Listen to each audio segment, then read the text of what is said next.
It's easy to focus on the dirt we clean up every day. But if you look closer, you'll see the beauty underneath it all. A manager humiliated him, and what happened next stunned the entire hospital. His name was David Miller. He lived in a small apartment in Boston.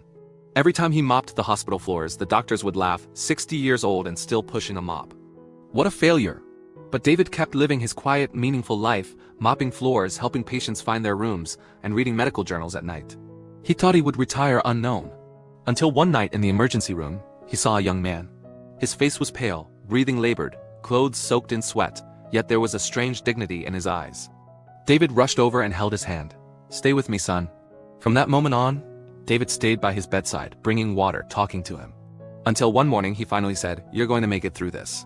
The young man whispered weakly, "Why do you care?" David said gently, "Because every life matters. Not because of what you do, but because of who you are." And so David visited daily. The whole hospital staff gossiped. Miller's obsessed with that patient. They mocked, but David didn't stop. 3 weeks passed with David encouraging the young man through painful recovery. One more step. "You can do this." Then one afternoon, 5 black Range Rovers stopped in front of the hospital entrance. Men in expensive suits stepped out, one announcing firmly, "We're here to see Dr. David Miller." The head nurse froze. That was a name she'd heard only in medical legends. It turned out he was the former Chief of Cardiology at Johns Hopkins, who had saved over 2,000 lives. The whole hospital was speechless. The old janitor was actually a legendary surgeon.